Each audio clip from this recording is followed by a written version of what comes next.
Okay, students, today's topic is sublimation. We'll discuss sublimation. We had already done the discussion in the previous chapter also. So let's recap the same activity which we have already discussed. So, sublimation. Sublimation is the method is used to separate a mixture of sublimable components. Sublime, that means component should be sublime. Sublime substance means those who show the process of sublimation.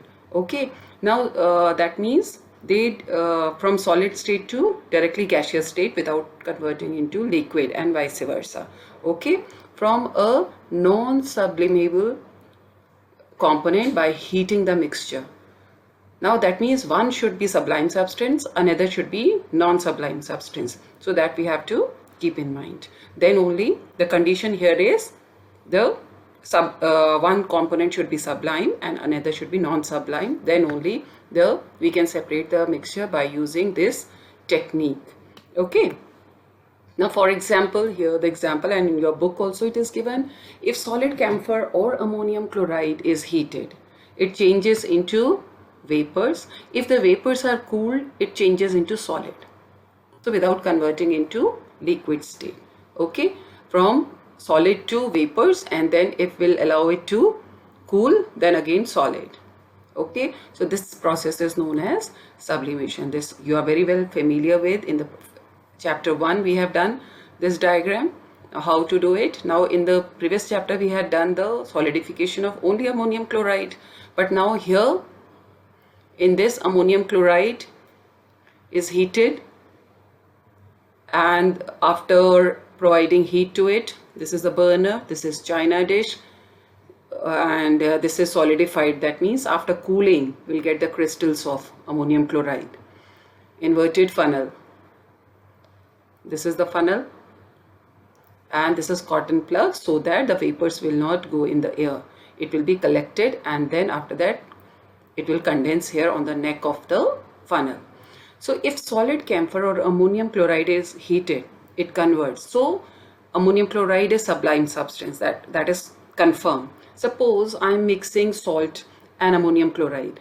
Okay, now if I'll heat it, ammonium chloride will collect at the solidified at the neck of the funnel, and I'll get the salt here. So with this, because salt is not sublime substance, so with this one component should be sublime, another should be non-sublime, and then we can separate it. So this method, the condition is this. Okay. Now next is chromatography.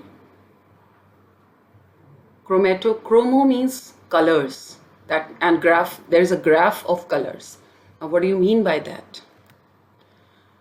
This method is used for separating colored components from a liquid by using a filter paper or blotting paper.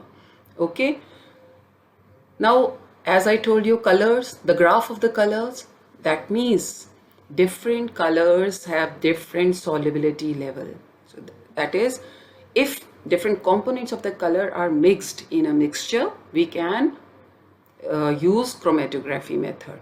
Now, example, put a drop of ink near one end of a strip of filter paper and dip the other end of the paper in a test tube containing water. Ink is a mixture of two or more colored components. The component which is more soluble, now here the condition is one should be more soluble, other should be less soluble. That means there should be different levels of solubility. Then only we can separate, and there will be a graph of chromatography. Okay, now here the condition is this. In water rises faster. The component which is more, I am repeating this line, the component which is more soluble in water rises faster and gets separated, and the component which is less soluble, or it will be soluble after taking some time, then in the graph it will be at the bottom. So highly soluble to the less soluble, the graph will be there. So the graph of the color, so the process is known as chromatography. Now this is the method, but this is the setup of the lab. But what can be done, I'll explain you with the help of one video also. You can directly do it with the help of let's say normal paper, and use your sketch pen, okay, and just dip that strip off. Take a strip, draw a line, it is mentioned in the book also, and use the sketch pen.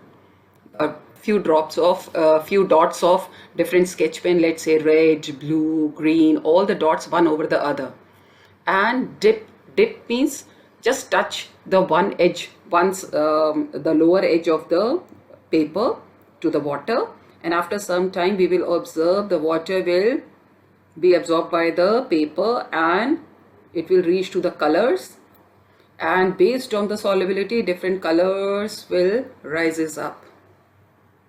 I'll show you in my video, okay? So that will perform, and you also have to do it at home and stick the strip in your notebook register, okay? So that can be performed. Or you can take newspaper also, because it is also a kind of blotting paper only, but it will not give 100% result, but you'll get the idea of the graph.